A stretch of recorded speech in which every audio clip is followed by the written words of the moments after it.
Hi everyone! In today's video, I'm just going to be going through my 2019 A-Level Psychology predictions, and this is for the relationships section of Paper 3.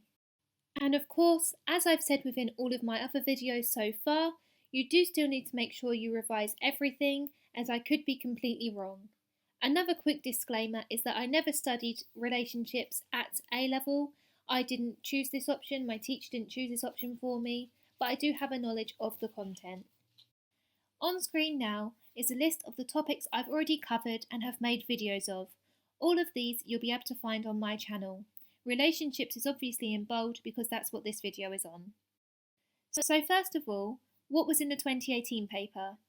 There was a question on equity, there was a question on the evolutionary explanation for partner preferences, and then there was also a question on the attachment theory explanation for parasocial relationships. There were also some research method questions in here as well. So, what do I think could come up in the 2019 paper? First, you have the factors affecting attraction, of which there are 3 subtopics: self-disclosure, physical attractiveness, and the filter theory. The self-disclosure theory consists of the social penetration theory, with self-disclosure being a major concept within this. This is the gradual process whereby you reveal your inner self to someone else, and in doing so, reveal your deepest thoughts and feelings. As more information is revealed, partners delve more deeply into each other's lives.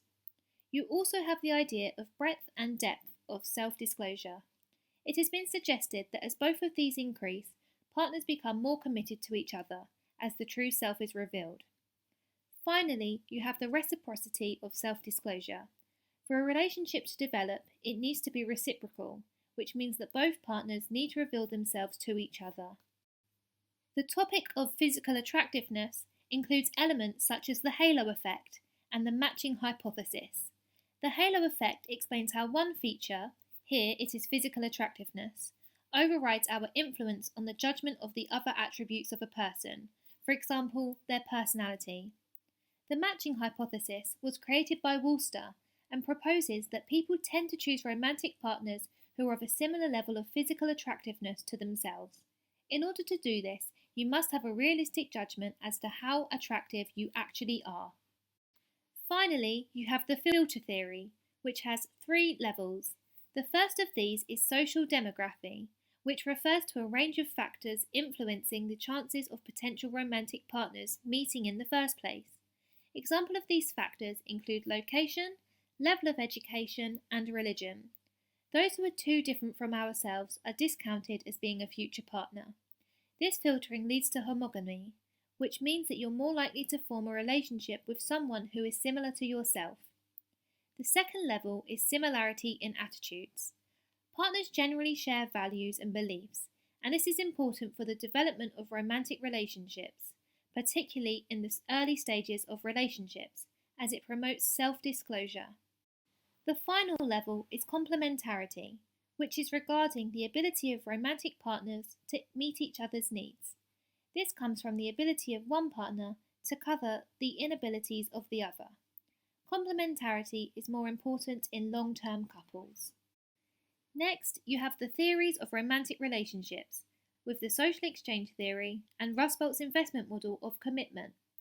The social exchange theory consists of many different elements, including the different rewards, costs and profits, comparison level for alternatives, and the stages of relationship development. The stages of relationship development include the sampling stage, the bargaining stage, the commitment stage, and the institutional stage.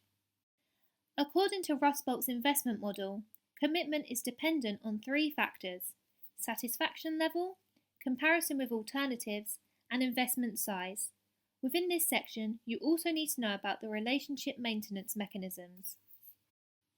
Finally, you have the parasocial relationships, specifically the levels of parasocial relationships and the absorption addiction model.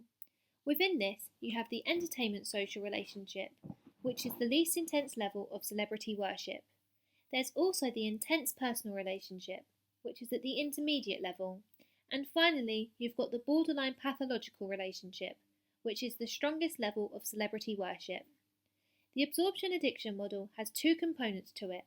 You've got absorption, which involves the person becoming preoccupied in the celebrity's existence to the point where they identify with them.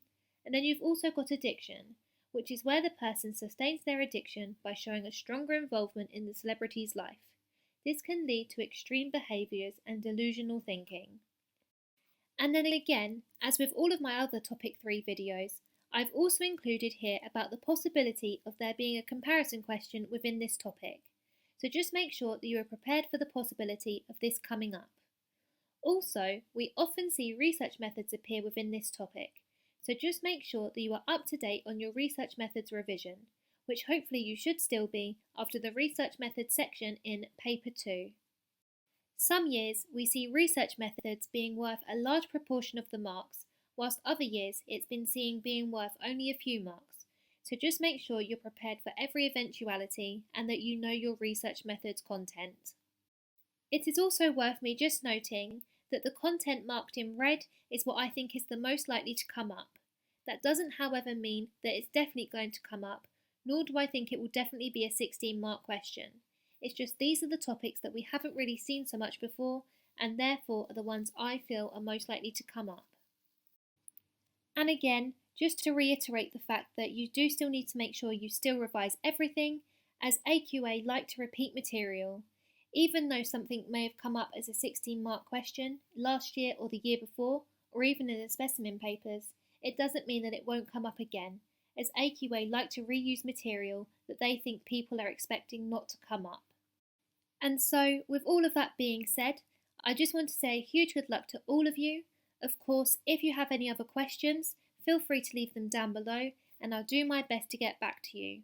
Alternatively, if you see any questions that haven't been answered and you know the answer yourself, feel free to get back to them. It's always nice that we help each other. And finally, on screen now, I've just put up some important points to remember, both when you're revising for your exam, and there are also some points here that are useful when you're in the exam, such as writing 3 fully developed AO3 points.